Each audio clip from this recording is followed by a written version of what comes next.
Well, more companies around the world are turning to restructuring their businesses during financial distress.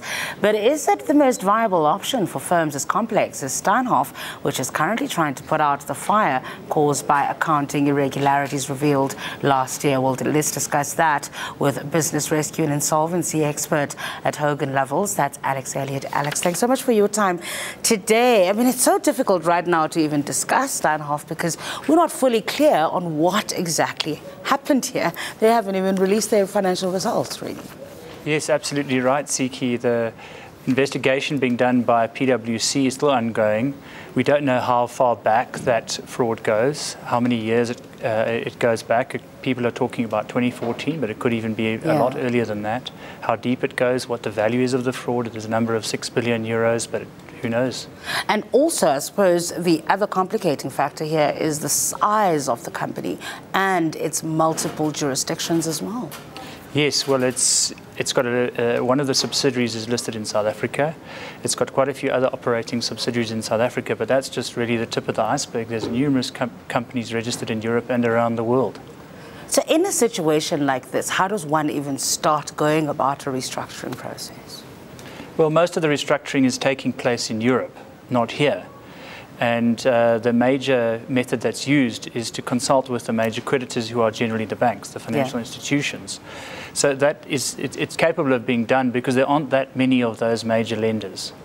Now, the difficulty often when a company does go through a situation like this, where it loses the faith of the market, it loses the faith of some shareholders, is that possibly lenders might look askance at, rolling over debt and so on. So how do you convince those lenders to actually roll over and wait and possibly assist in the restructuring process?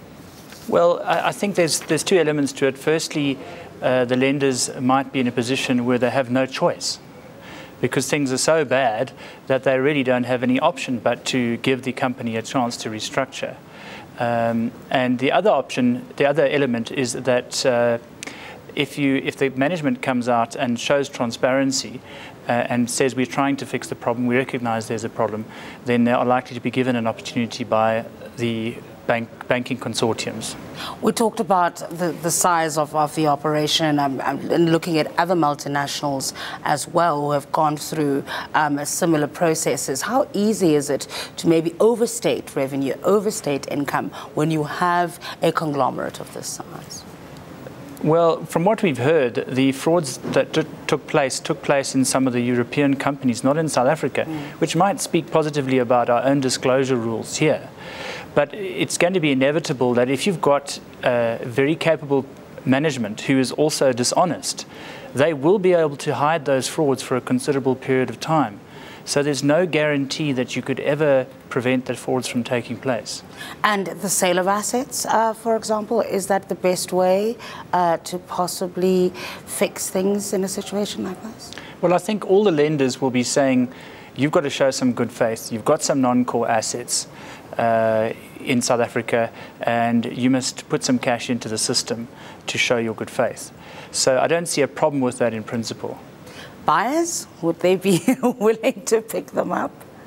Well, there's nothing tainted about the assets, because if one bears in mind that the South African companies are actually, from what we know, all trading profitably, and therefore they're not insolvent. There's no direct reason why they shouldn't be able to sell their assets. And restructuring of this nature of a company of this sort of size, I mean, you mentioned that with the investigation, with the auditors, that might take quite a long time. How long would this type of a restructuring actually potentially take? I can't see this finishing before the end of the year, possibly even longer. But I think a lot of the claims that have been talked about won't even crystallize until such time as PwC has released its investigation report. And that's just the claims. The claims process itself is going to drag on for years. Certainly, and we understand that there is, of course, the potential for a class action lawsuit, for example, as well.